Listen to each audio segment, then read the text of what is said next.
6. Friendship and laughter. Coping with a new life. Friendships between students helped them to cope with their new life at residential school. One such student was Violet Rossetti. She entered Le Jacques Indian Residential School in Fraser Lake, British Columbia at 5 years of age and left at 11 after completing grade 5. One spring day she took photographs of her friends with her new Brownie camera, a gift from her mother, Bernadette, who had also attended Le Jacques. The staff at the Catholic school took Violet's camera away from her, but somehow that first roll of film made it home. The photos of her school days and the friends she knew there. Friendship and laughter helped many children survive their residential school years. At school, their friends became substitute for family. The children shared a common experience and could watch out for one another like brother and sister. Sadly, the bright moments were often tarnished. Children were punished for having fun, for laughing, for friendships. Schools that promoted sports and competitive activities such as dancing often pressured children to win and punished them for losing. Left is Violet Rossetti Akima Carrier, attended Le Jacques Indian Residential School from 1937 to 1943. In the spring of 1941, shown here, she took photographs of her friends washing windows. The Catholic school opened in 1910 and closed in 1976.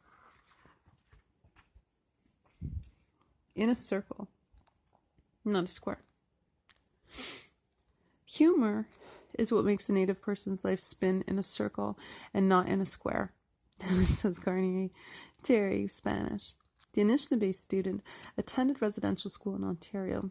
There was nothing I hated more than Spanish Indian residential school.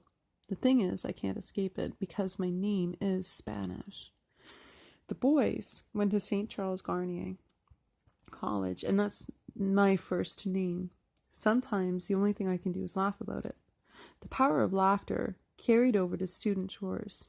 While washing windows or clothes, polishing floors, or working in the garden or barn, children joked and teased each other as long as no staff member was nearby. Children naturally loved to play. Tag, hide and seek, marbles were popular and required little to no equipment. When it came to toys, the students made do with what they had at St. Bernard Mission Residential School in Alberta. Larry Loie Cree remembers that there were no toys, so a wood chip could be a toy to be cherished and hidden in the grass before going to bed. I made a slingshot from a perfect willow branch and a bit of an old tire tube rubber. Playing tricks on one another, while not always kind, also took the children's minds off being away from home. Sports such as hockey for boys and baseball and basketball, played by both boys and girls, encouraged teamwork, which in turn enhanced friendships. Dance groups, bands, choirs, and clubs could be found at many schools. And this is in the laundry room at Shinwalk Indian Residential in Sault Ste. Marie, Ontario in the 1950s. A pair of long johns brings a smile to a student and a laundry room supervisor. Hockey dreams come true. Hockey was popular in residential schools, as it is in schools today. Older children were sometimes allowed to listen to National Hockey League NHL games on the radio. Boys dreamed of becoming a hockey star. One Cream boy made the dream come true. His name was Frederick Sasakamos, the first Canadian Aboriginal player in the NHL. Alexander, Fred's beloved grandfather, who could neither hear nor speak, taught him to skate on the Sandy Lake Reserve in Saskatchewan. In 1940, a truck took Fred and his older brother Frank to St. Michael's Indian Residential School in Duck Lake. Fred did not know where the truck was heading nor why.